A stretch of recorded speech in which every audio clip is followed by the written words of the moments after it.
Welcome to Essential Libertarianism, selected readings from voluntarist.com. Essential Libertarianism is voluntarism. Let's reclaim the anti-political heritage of this philosophy together. The essays and books we read in this show will bring us closer to the state-free voluntary society that we desire. Let's begin the journey.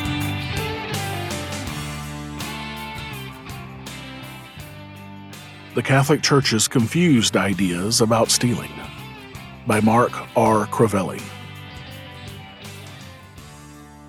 Like virtually all Christian denominations, the Roman Catholic Church derives its moral philosophy in very large part from the Decalogue, that is, the set of 10 moral precepts handed down from God to Moses that lay bare the moral responsibilities of man vis-a-vis God and other men. The predominant position of the Decalogue in Catholic moral philosophy was established by Jesus when he was asked, "Teacher, what good deed must I do to have eternal life?" To the young man who asked this question, Jesus answers first by invoking the necessity to recognize God as the one there is who is God, as the supreme good and the source of all good. Then Jesus tells him, "If you would enter life, keep the commandments." And he cites for his questioner the precepts that concern love of neighbor. You shall not kill. You shall not commit adultery. You shall not steal. You shall not bear false witness. Honor your father and mother. Finally, Jesus sums up these commandments positively. You shall love your neighbor as yourself. As the foundation upon which Catholic morality very heavily rests, the Catechism of the Catholic Church, the official depository of Catholic doctrine, unsurprisingly devotes a large amount of space and energy to explicating each of the 10 Commandments. In this article, I take issue with the Catechism of the Catholic Church's treatment of the 7th Commandment, you shall not steal. I argue that, insofar as the Catechism can be deemed to be representative of the general Catholic position, the Catholic Church has developed extremely confused, misleading, and often erroneous ideas about stealing. I argue that the Church has sought to justify the taking of property that directly contradicts the straightforward prohibition against stealing delineated in the Decalogue. I make this argument in the hope that Catholic thinkers and writers will A. Take seriously the idea that taking men's justly earned property without their consent is always stealing, and B. Stand up for the billions of people who are persecuted by this villainous activity. The definition of stealing in the Catechism of the Catholic Church. In order for Catholics and Christians in general to be able to abide by the 7th Commandment, it is necessary for them to know, first and foremost, what the definition of stealing is. For, quite obviously, in order to avoid stealing in one's life, one must be able to clearly discriminate between those actions that involve stealing and those that do not. The Catechism of the Catholic Church offers just such a definition of stealing for Catholics. The 7th Commandment forbids theft, that is, usurping another's property against the reasonable will of the owner. There is no theft if consent can be presumed, or if refusal is contrary to reason and the universal destination of goods. This is the case and obvious and urgent necessity when the only way to provide for immediate essential needs, food, shelter, clothing, is to put at one's disposal and use the property of others.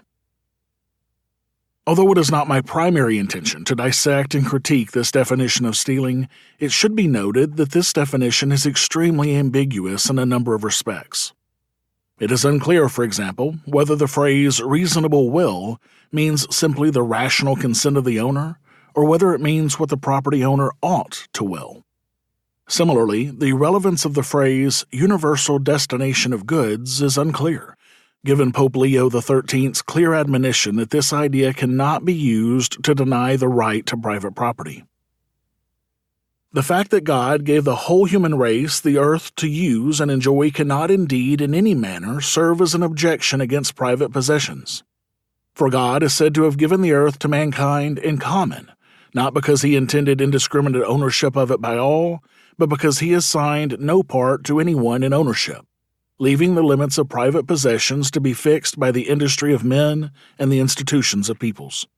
Yet, however, the earth may be apportioned among private owners. It does not cease to serve the common interest of all, inasmuch as no living being is sustained except by what the fields bring forth. My objection to the Catechism's treatment of stealing goes much deeper than mere quibbling over phraseology. Indeed, it is my contention that there is an absolute failure to consistently apply the standards for stealing as delineated in this definition throughout the Catechism. Specifically, there is an utter failure to apply the standards for stealing to those people who work for the state. While the Catechism applies the criteria for stealing quite consistently to ordinary people, it does not apply those criteria to presidents, prime ministers, congressmen, police officers, tax collectors, bureaucrats, and every other person who lives off of tax money. It's not stealing if the state does it. When discussing with the actions of people who are not employed by the state, the Catechism of the Catholic Church applies its definition of stealing quite consistently. Thus, we find a condemnation of any form of unjustly taking and keeping the property of others as a violation of the seventh commandment. Similarly, the Catechism admonishes those who have stolen goods to make restitution to the goods' rightful owner. In virtue of commutative justice, reparation for injustice committed requires the restitution of stolen goods to their owner. When it comes time to discuss the actions of people employed by the state, however, the Catechism makes a variety of excuses for state employees to take property without the consent of the owner.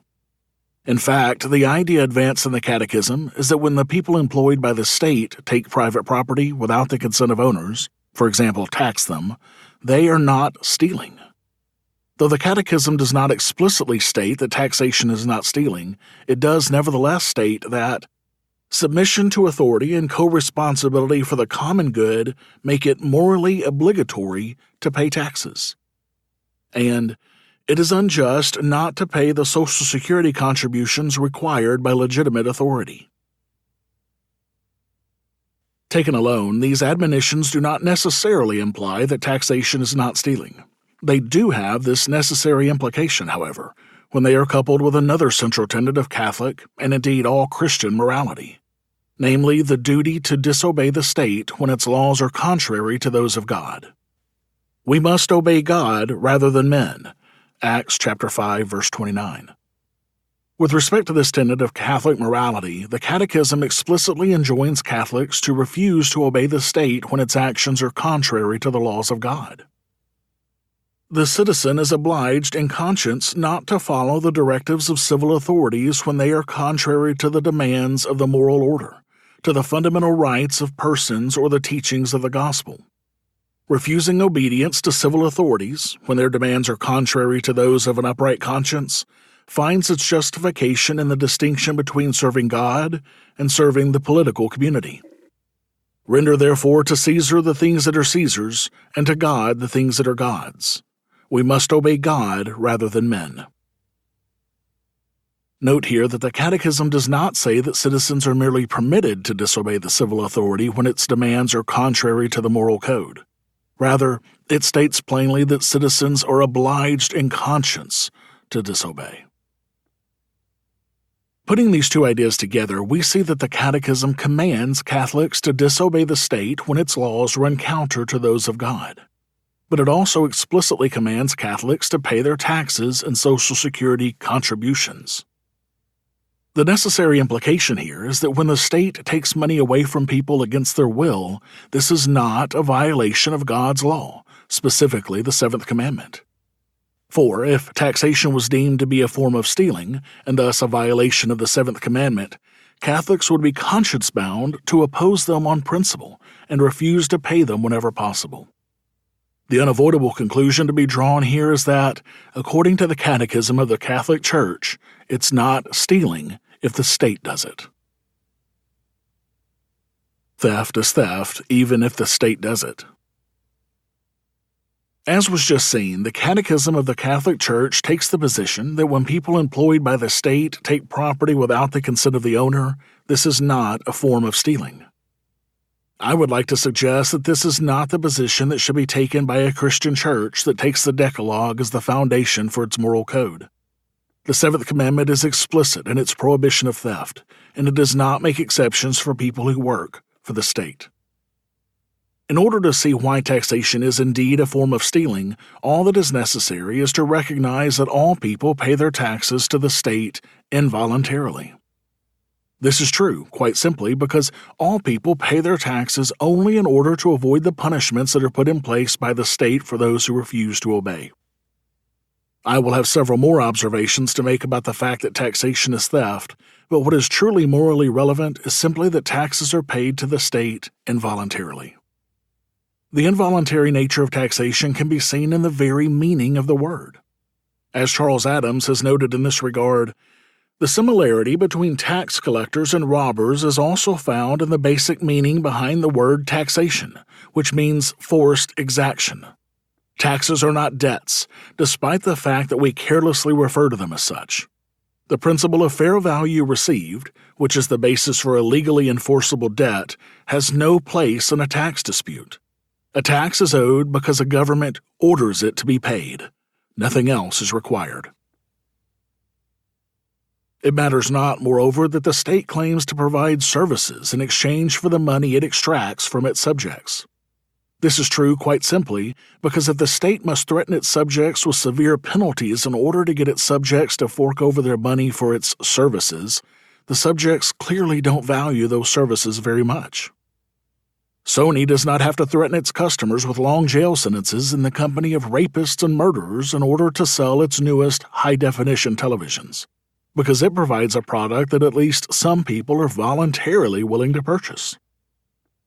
The state, on the other hand, does literally threaten to incarcerate its subjects if they refuse to hand over their money, and indeed does incarcerate them if they fail to pay, a measure that would be unnecessary if the so-called services it claims to provide were actually valued by its subjects. It is simply not the case, in short, that subjects of a government pay their taxes in an attempt to purchase services that they either want or need.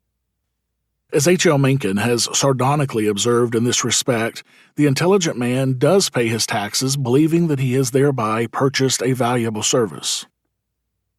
The intelligent man, when he pays his taxes, certainly does not believe that he is making a prudent and productive investment of his money.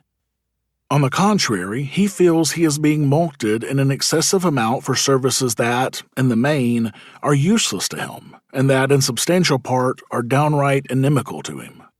He may be convinced that a police force, say, is necessary for the protection of his life and property, and that an army and navy safeguard him from being reduced to slavery by some vague foreign Kaiser. But even so, he views these things as extravagantly expensive. He sees in even the most essential of them an agency for making it easier for the exploiters constituting the government to rob him. In those exploiters themselves, he has no confidence whatsoever. He sees them as purely predatory and useless. He believes that he gets no more net benefit from their vast and costly operations than he gets from the money he lends to his wife's brother. They constitute a power that stands over him constantly, ever alert for new chances to squeeze him. If they could do so safely, they would strip him to his hide. If they leave him anything at all, it is simply prudentially, as a farmer leaves a hen some of her eggs.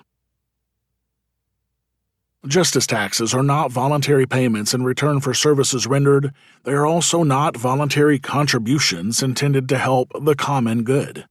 This is a critical point, because, as we've seen above, the Catechism carelessly refers to Social Security taxes as contributions.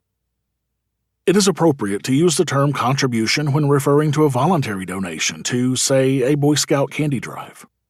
It is, however, completely inappropriate to use the term to describe Social Security taxes, or any other tax. In the first place, as we have just seen, subjects are not given a choice about whether to make this so-called contribution. On the contrary, they are simply ordered to pay a certain amount or face a stint in jail. More often than not, moreover, the money the state desires is simply deducted from the subject's paycheck before he has a chance to even hold his own hard-earned money in his hands. The subject can hardly be said to have made a contribution when his money is extracted even before it makes its way into his hands. This is to say nothing of the rather large number of people who view government Social Security schemes as nothing more than inherently bankrupt Ponzi schemes on a massive scale. It would be completely disingenuous to claim that those people would be making contributions to a program they despise and view as criminally insolvent. In like manner, we would hardly use the word contribution to describe tax money that is forcefully extracted from American Catholics to be used for state-funded abortions.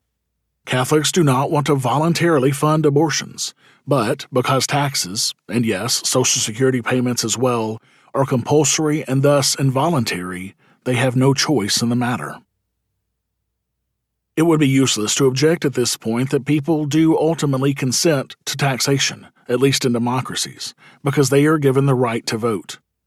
To view voting as an act of consent to the state's taxing powers would be to radically misinterpret what actually happens when people vote. As A. John Simmons has pointed out, voting is only an action that expresses preference. It by no means can be assumed to imply consent to taxation, or even to the existence of the state. We would do well to remember that voting is often a way not of consenting to something, but only of expressing a preference. If the state gives a group of condemned prisoners the choice of being executed by firing squad or by lethal injection, and all of them vote for firing squad, we cannot conclude from this that the prisoners thereby consent to being executed by firing squad. They do, of course, choose this option. They approve of it, but only in the sense that they prefer it to the other option. They consent to neither option, despising both. Voting for a candidate in a democratic election sometimes has a depressingly similar structure. The state offers you a choice among candidates, or perhaps it is the people who make the offer, and you choose one, hoping to make the best of a bad situation. You thereby express a preference, approve of that candidate over the others, but consent to the authority of no one. These considerations bring us back to the definition of stealing contained in the Catechism of the Catholic Church. Recall that the Catechism defines as stealing, and thus prescribes as violations of the seventh commandment, those actions that usurp another's property against the reasonable will of the owner. I have thus far argued that taxation is necessarily nothing more than the usurpation of people's property without their consent on a massive scale, because taxpayers hand over their money only in order to avoid being sent to prison, or worse in some cases. I have put forth evidence in support of St. Augustine's famous rhetorical question, what are kingdoms but gangs of criminals on a large scale? What are criminal gangs but petty kingdoms? I have argued, in short, that taxation is stealing, and is thus prescribed by the seventh commandment. The remainder of this section will be devoted to two objections to the idea that taxation is theft that could be made using the Catechism of the Catholic Church. Voluntarism is perhaps the most important libertarian philosophy, and this podcast is designed to give you a piece of that. But there is a ton of other information out there on the topic of voluntarism. This is why we've compiled an easy list of great voluntarist resources in one location as a one-stop shop for the very best voluntarist content out there. From authors such as Lysander Spooner, Henry David Thoreau, Etienne de la Boétie, Larkin Rose, Carl Watner, Herbert Spencer, and more at essentiallibertarianism.com/books. The best part is that every time you buy something from that list, you help support this show without having to pay a penny extra. So go to essentiallibertarianism.com/books today to start or accelerate your journey to the only non-political, non-violent strategy to achieve a free society and help us delegitimize the state. essentiallibertarianism.com/books. Objection 1. People ought to want to pay taxes for the common good. The first objection that could be raised is that taxation is not stealing, because people ought to want to support the common good by paying money to the state. This objection asks us to make a gigantic leap of faith with regard to the state, namely that the state is an institution that actually acts for the common good. Unfortunately, there is not a shred of truth to this idea. In fact, we would probably be closer to the mark if we were to argue the reverse, namely that the state is an institution inexorably opposed to the common good of mankind. In order to see why this is the case, let us take a closer look at how effective the tax-funded state has been at protecting and promoting the common good of mankind over just the past 100 years. During just the last 100 years, the various states of the world have managed to accomplish the following, and mind you, this is a very partial list. Fight 2 world wars funded through taxation that resulted in millions of deaths, the destruction of scores of cities in Europe and Japan, and the total impoverishment of many millions of other people. Fight scores of other bloody interstate and civil wars funded through taxation. Murder in cold blood approximately 170 million of their own innocent subjects, as R.J. Rummel has documented. Engineer, utilizing tax money, atomic weapons that threaten the very existence of human beings on Earth, and even go so far as to use them on innocent civilians. Incarcerate tens of millions of people for either slave labor, for example in the USSR, or for other trivial reasons, for example drugs in the US.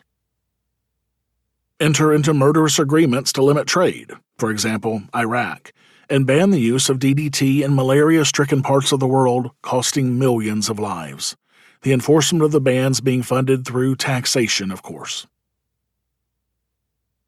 It would take either a truly utopian or truly historically blind mind to think that the tax-funded state has been an instrument for the common good over the last 100 years. The Catechism defines the common good as the sum total of social conditions which allow people, either as groups or as individuals, to reach their fulfillment more fully and more easily. Unless the Catholic Church thinks man finds his fulfillment in murder, it is hard to fathom that the state could be blindly presumed to be an instrument of the common good. Moreover, it seems hard to condemn those who, recognizing those colossal historical facts about states in the 20th century, might refuse to pay the taxes that fund those crimes. Even if it were true, moreover, that people ought to want to pay the money to the state in order to promote the common good, this would by no means imply that the people employed by the state have a right to take money from people by force if they do not want to pay. Indeed, it would be a gigantic non sequitur to conclude that the state has a right to assert people's property without their consent merely because they ought to want to. As was just seen, the claim that people ought to want to support these murderous institutions is itself extremely dubious. But even if it were true that the state was an instrument solely for supporting the common good, how could this be a coherent moral justification for threatening to jail people who choose not to pay? As Karl Wapner incisively points out in this regard, instead of threatening recalcitrant citizens with jail, educate them to their civic duties. Demonstrate why they ought to contribute to their government. Threatening them with force is not a way to convince them. They ought to be left alone and denied whatever government services they are unwilling to pay for. And if the supporters of government are still unable to collect enough in taxes to support the amount of government they deem necessary, then they ought to dig deeper into their own pockets. The fact that government is a good cause is no justification for stealing from or killing those who refuse to support it. This is what I call the Christian way of dealing with those who refuse to pay. The claim that people ought to want to support the state by no means offers a cogent moral exception to the Decalogue's explicit and simple prescription, "You shall not steal." Objection 2. Only some states are evil. The second objection I wish to consider to the idea that taxation is stealing and is thus proscribed by the Seventh Commandment has to do with the idea that only some states act in ways that are evil, while others do not. This objection arises in the Catechism from the idea that authority comes from God and can be exercised either legitimately or illegitimately. Authority is exercised legitimately only when it seeks the common good of the group concerned, and if it employs morally licit means to attain it. If rulers were to enact unjust laws or take measures contrary to the moral order, such arrangements would not be binding in conscience. An appeal to so-called legitimate authority cannot, however, offer a cogent argument against the idea that taxation is stealing. On the contrary, as I have argued elsewhere, the appeal to authority is actually question-begging if it is used to justify taxation. The fallback position of Catholic social teaching, when confronted with these sobering facts about the state as a necessary coercive institution, has been to affirm that there exists a difference between so-called proper or legitimate authority and wrongfully employed authority. The problem with this sort of argument is that it is almost stupefyingly question-begging.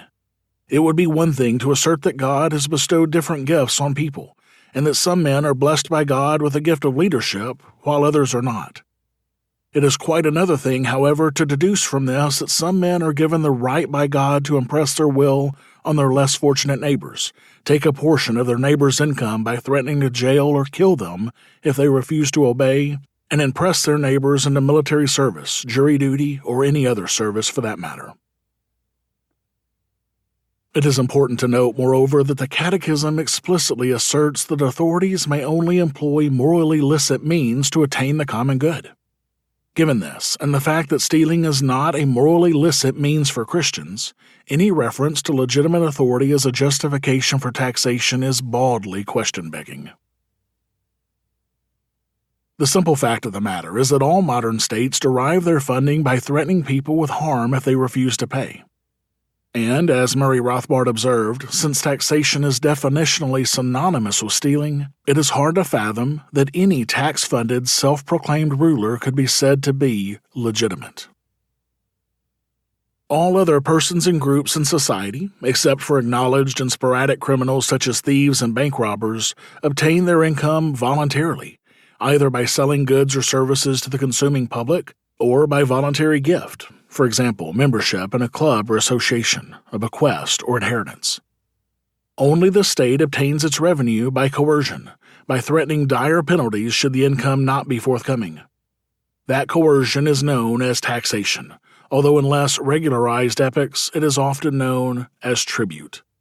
Taxation is theft, pure and simple, even though it is theft on a grand and colossal scale which no acknowledged criminals could hope to match. Conclusion. The purpose of this article is simply to remind the Catholic Church that the foundations for its ethical system lie in the Decalogue. The Seventh Commandment in the Decalogue offers a straightforward condemnation of the taking of people's property without their consent.